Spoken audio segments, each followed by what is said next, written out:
everyone and welcome back to Sendik's Weather Channel. And guess what day it is? Yeah, we're 18!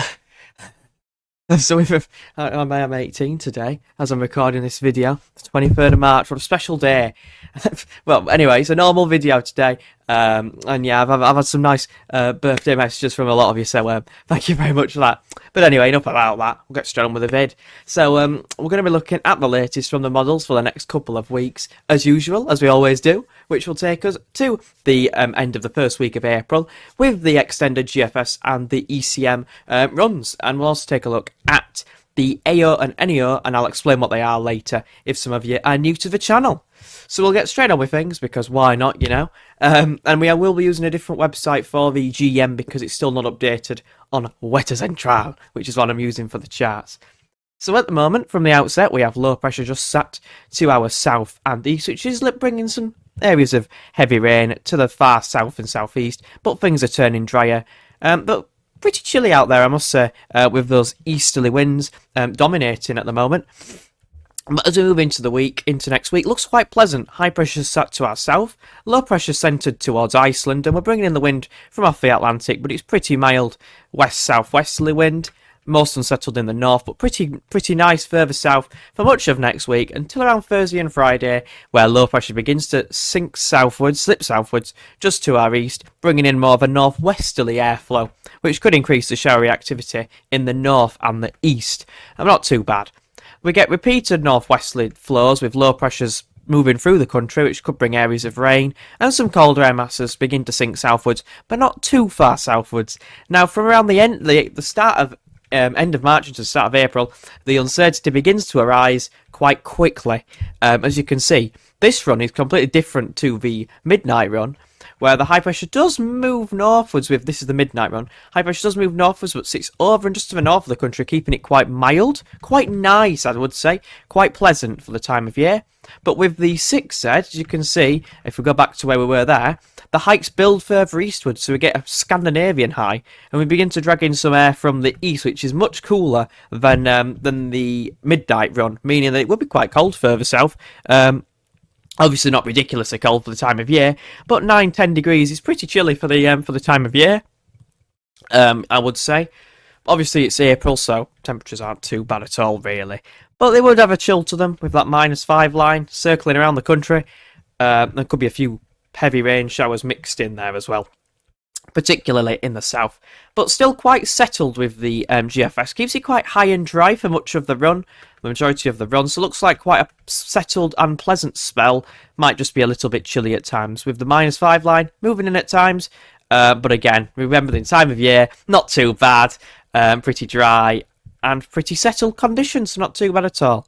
Remember, easterly winds in the April months, March-April months, the most common wind direction is from the east during during the spring. Spring is the most easterly time of the year, so an easterly isn't going to necessarily be that cold. But look at the end of the run with the GFS 6, and look at the cold, bitterly cold plunge of air going into many parts of Western Europe, Siberia, Scandinavia, Greenland. A massive plunge of cold air sinking into many parts of Western Russia, northwestern Europe.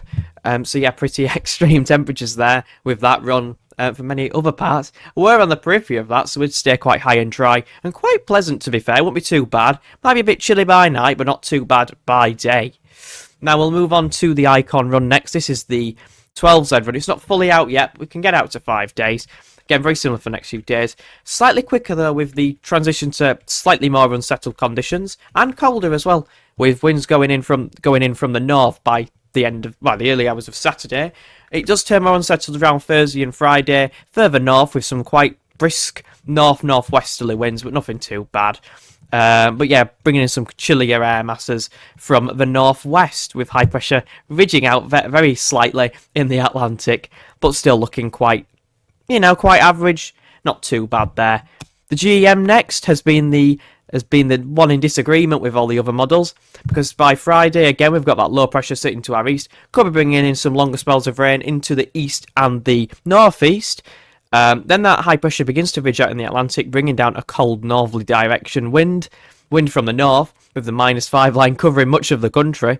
So the GM's got a different idea. Quite cold air sinking southwards. Could even be bringing in a few wintry showers into the north. Not much further south than that, though, and especially over higher ground, possibly. High pressure then kind of ridges in from off the Atlantic and just sits over and just to the north of the country, north and west of the country, keeping it quite settled, but again could be quite cold by night, and all the cold's plunging into Western Europe once again. So yeah, pretty interesting run from the GM, but it is disagreeing with the other models slightly. Now I've gone to the wrong website there. So there we go. Did that look good? Yeah, you did. Okay. Right. Night run for the ECMWF. As we normally do. Again, very similar high pressures in from off the Atlantic, keeping it quite dry and settled. Bit less of a northwesterly with the ECM midnight run, but still bringing in some cooler air masses. Maybe the -5 line into the far north. Pretty settled though. High pressure then doesn't move northwards like the GFS shows. That could be a new development though. We'll keep an eye on it. Keeps it quite mild with winds in from the west and southwest from France, so pretty mild there. Could get the temperatures into the mid-teens. And high pressure kind of stays in control right till the very end of the run, when you see a lot of cold air masses are sat to the north. That's pretty crazy for April, I'd say. But it's not going to affect us by the looks of things. Not at the moment, anyway. But it does look quite high and dry with those runs. Now, I wanted to show this because this is not completely a done deal whatsoever. And I'm going to zoom it in. There you go. So as you can see, we are above average at the moment, up to around the 28th of March. And we go slightly below average for a time, slightly cooler than average for a time. But what I wanted to highlight is the massive spread to start April. I mean, this is ridiculous. There are plenty of runs going down to as low as -10, and there are plenty of runs going as high as +10. There is a massive spread in solutions, a 20-degree variation between runs. Because there are quite a few colder runs gathering pace, and there's quite a few milder runs gathering pace, and of course a few in the middle staying around average. But there's a massive uncertainty surrounding the start of April. Will we see a ridge in the Atlantic bringing colder air southwards, or will it stay quite Atlantic driven? All have to be revealed, but you can see the GFS 6Z run was on the colder side of the chart with the -5 line in, for Manchester that is anyway. For it does look quite average, at least. For the first week of April, I should say. But obviously we'll have to see how things play out. Now this is the AO forecast, and we can see the AO basically means the Arctic Oscillation. So if this AO is negative, that increases the chance of a block gathering pace to either towards Scandinavia or towards Greenland, which can lead to colder air masses, but during the summer, spring and summer, it can lead to milder air masses. If it's positive, that means we're in more of a typical westerly Atlantic-driven flow. Now, as you can see, there is a bit more spread gathering pace, so we are positive at the moment. It looks to remain positive until around the 1st of April. Then the scatter returns as some negative runs or some positive runs, and it's returning to around average, or to around neutral with the AO forecast. So a lot of uncertainty with this as well. And that is one of the decisive climate drivers as to whether we see the blocking patterns or westerly Atlantic driven patterns. And of course, it can be a blocking anticyclone, which is where the high pressure sat right over the top of the country. That can also contribute to that as well. Now, with the NAO, it's a bit more concrete that it's going to stay slightly positive, but it is dropping in the longer term into the first week of April. So all to play for, really, is what I'd say about that. But yeah, if you did enjoy today's video, make sure to leave a like and subscribe if you find it informative. And thank you all very much for watching. A lot of uncertainty, but we'll keep you posted, and I'll see you all in the next one. 18!